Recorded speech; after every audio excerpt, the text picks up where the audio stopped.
Good morning, everyone. I am excited and happy to be talking with you this morning. And I know this is a different time. I've switched different times, and I'm trying to find out what is the best time for you.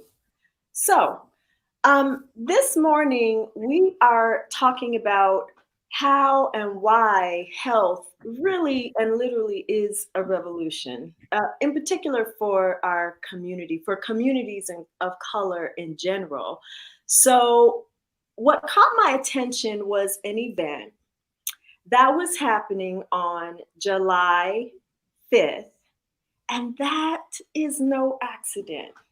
I thought, okay, there was some intention behind this event on July 5th. So I wanted to talk with the visionary behind this whole thing. And Khadeshia, good morning. I Good am morning. glad you could join us. I see that beautiful butterfly behind you. We're gonna have to talk about that butterfly because Okay. the colors are speaking to me. They really are.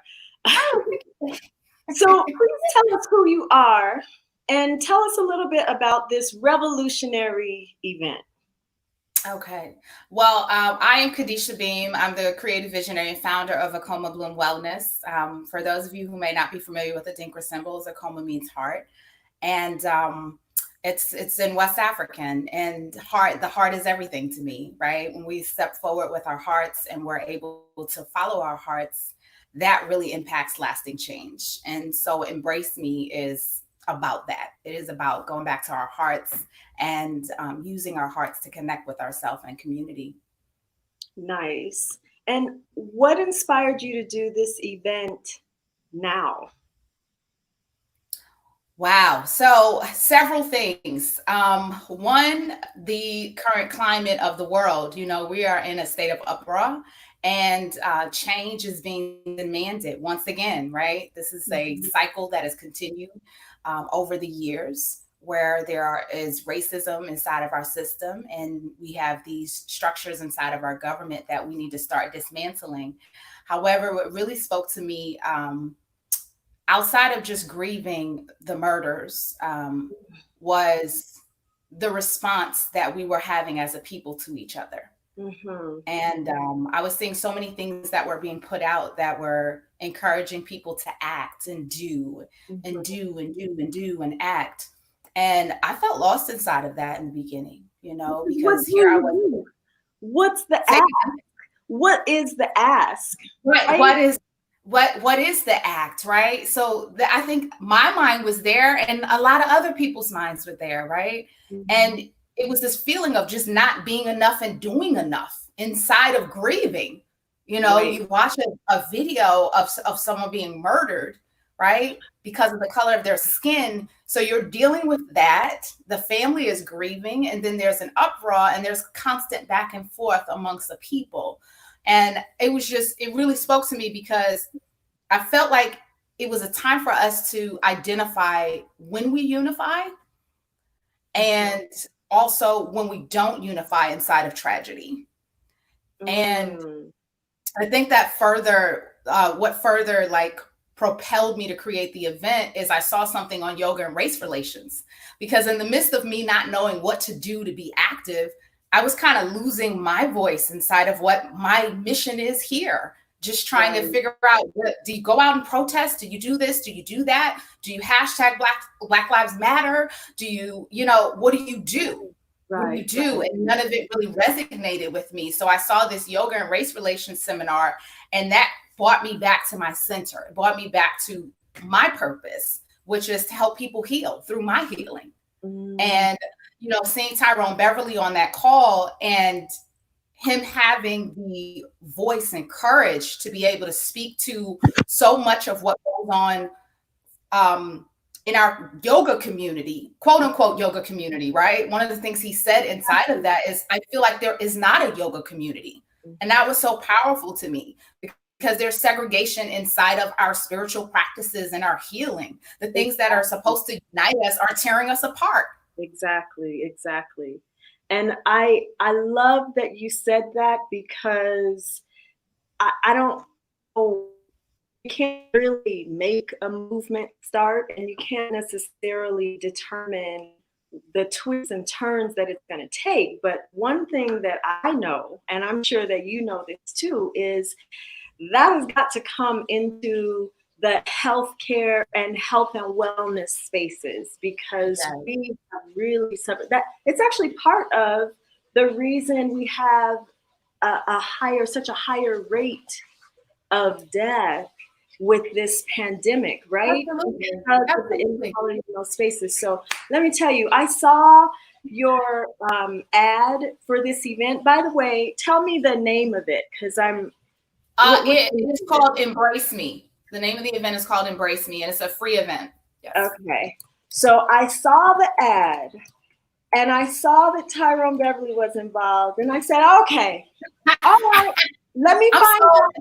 Let me find out more about this, because it's really incredible, the power of what we can do right now. And I just want to support you in this space, and I want us to support us in this space, and that's what you yeah, want. yeah, I know. yeah. So Embrace Me is the name of the event. I'm just typing this in here. And where do we register? You are going to register on heartbloomwellness.com. And that link is also on my Facebook page. So you can go to the Acoma Heart Bloom Wellness fan page, and the actual event is right inside of my post, where you can just click on and get your free ticket. Okay. All right. And so what should we expect when we register for the event? Then what are we going to do? So here's let me just give you an idea of the tone of the event. You know Tupac's song Changes, where he says, "Learn to see me as a brother instead of two distant strangers." That very verse has been playing in my head, and it also signifies the type of relationship I created with Tyrone just from sending a Facebook message. I want us to have that kind of communication with each other. He's in Colorado, I'm in Atlanta. Mm-hmm. He's accessible, I'm accessible. That's how we need to be for each other. We need to be accessible and able to support each other. Sankofa, right? Return and get it. Return and get our community, return and get our history. So that's what we expect from this event, is just returning to get that, right? And part of that is having dialogue. It is allowing you to express your vision and amplify your voice. We don't need somebody else to tell us that.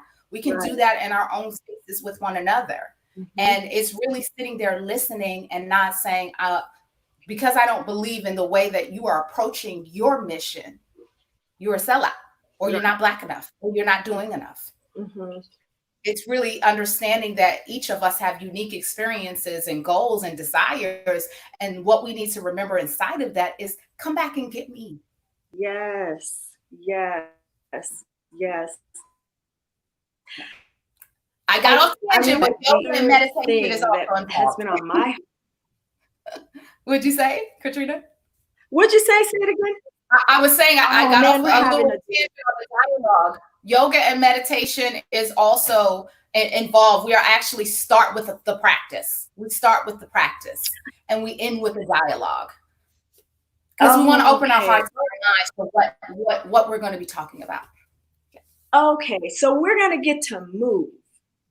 We're going to get the movement when we come. Okay. I very much care about that, because the one thing that we need to do is move. We need to move. Oh, yes. Oh, yes. Oh, yes. We need to expel some of this energy. Yes. Absolutely. The heaviness. Yes. I actually can't wait to see how you do this. I'm excited about it. I think it's going to be great, and it's most certainly a timely and wonderful concept that we need right now. So please, people, as you're listening to the replay of this, go ahead and share it with your network. Show up, be there. This is something that we really want to participate in. This is how we take our community back. This is how we stay well, so that we can do the protest so that we can think clearly about what our next steps should be, right? So that we can stay connected with each other so that we are in a good space and we can get to that next level, just like our ancestors did for us. Um, so the other thing that I was thinking about this is, man, when I heard about um, the brother here, I mean, we have incidents all over the country because this is how unfortunately, this country was founded based off of murder and stealing. That's how it came to be, right? Let's just be real about that. So the very land, I'm going to encourage you all to do this, but I want to start doing this for myself. When we start a program, especially if it's outside, literally outside on any ground, we should be giving thanks and paying homage, not just to our African ancestors, but also to the indigenous people that were here and are still here, but that were really betrayed and unearthed, when Europeans came. And that is one of the most heaviest things for me to think about, outside of our own uh, terrible tragedy. But and I have actually living Native American ancestors. Really, in my family. That you've been able to identify. Oh, see, they're still living. Wow. See, for me, what I found out through the ancestry.com is I didn't find any native DNA. So, like, but what about those stories? What about those stories that y'all was telling? Wait a minute. So yeah, that's very interesting. So we should be paying tribute and respect to all of those people, all of those ancestors that brought us here to this time. But the killing of Elijah McClain, oh my gosh, it really just struck my heart space in a different way. In part because, he's close, but he reminded me so much of so many people that I know. Well, he's the age of my son. So yeah. So even when Trayvon was murdered, that was awesome. I remember for weeks asking my son begging him not to wear hoodies, and he was so rebellious, and he did it anyway. And I didn't know how to feel about it. Yeah, he had the right to wear what he wanted to wear and not fear his life. Right. But me as a mother, I was just like, baby, make sure you keep your face open. Don't, just even having those conversations is a problem. Right. And I think I want us to get to a point where, what do you think about this? I feel like that's something that we should be aware of, but it's not even the real thing. The real thing is that there are people who have taken it as their duty to kill us. And so it does not matter what you have on or where you are. It doesn't matter. So I don't know. I think maybe we need to brush that part off and deal with, the thing, Absolutely. We do. But I'm just, and I speak to that to say that sometimes that's all we see in those times of fear is the exterior, right? We're not even going underneath it because we are just like, okay, well, what can I do? And that's, that's just that feeling of fear and that stress, self-preservation and protecting your family. You're doing whatever. You're like everything. I need you to do everything. I need you to be in a house at 5.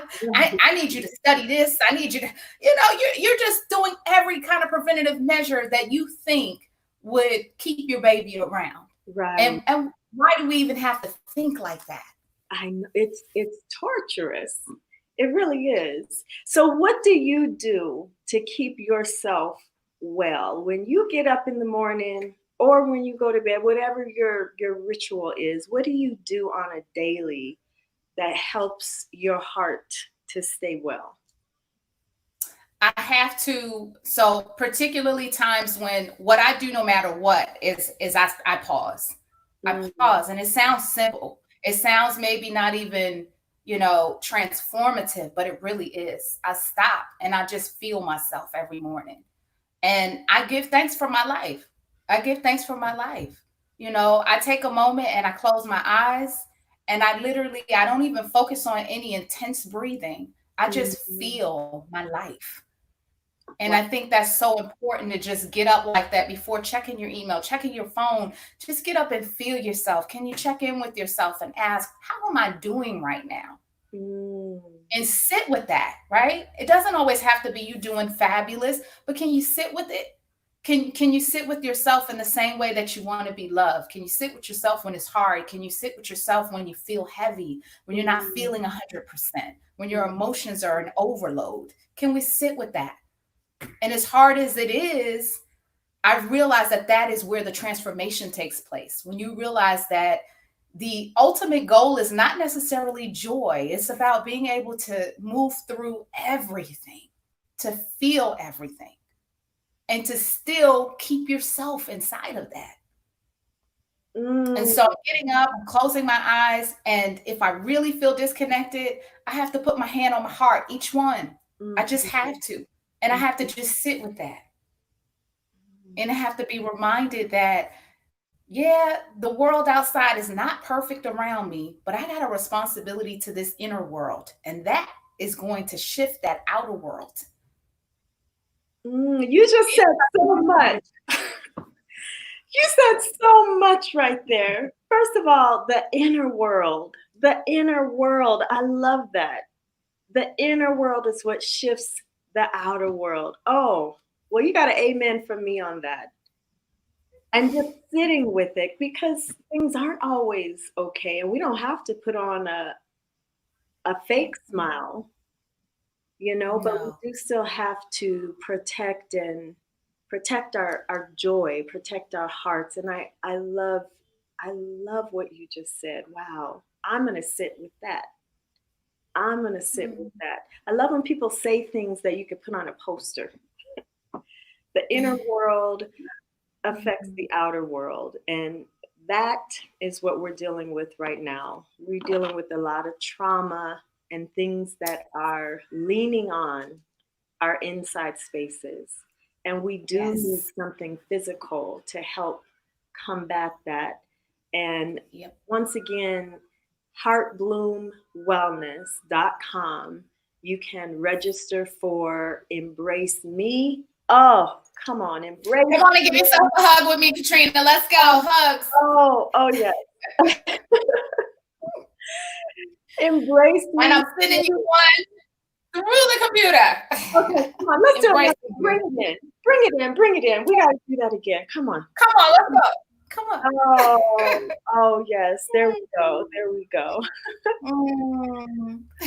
Thank you so much for sharing this space. You have such a unique way that we must approach our wellness. And it is through activism and it is through being revolutionary that we have to go through our wellness process. That's how it is. And Absolutely. before we go, tell me about that butterfly behind you because it's speaking to me. You painted I that? painted that butterfly a couple of years ago on my birthday. Let me tell you the funny story behind it.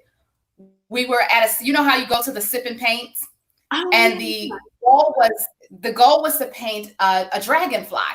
So everybody was doing, you know how they carve it out for you? Everybody was doing dragonflies. And I was like, I don't want to do a dragonfly. So I just recreated what they had, and I put colors that really resonated to me, that reflected energy centers, and just a feeling of energy inside of that butterfly. Butterflies are my favorite insect, and it's because they represent transformation and growth.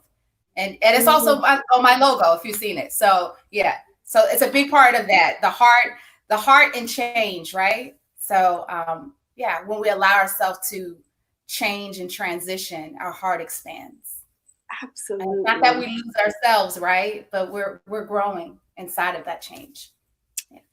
Well, sis, many, many thanks again for showing up, for creating this event just for us. I appreciate, and I have just a big heart. My heart is full because you've created that space for us. So thank you. I will be registering. And so I'm going to be showing up for Thank that. you. And again, please share, spread the word. Let's heal, y'all. We got this. This is our community, Yes, and we got this. we Khadijah, got stay this. along with Thank you. you, Katrina, for having me. Thank you so much. And we bid you goodbye and see you later. Take good care until the next time.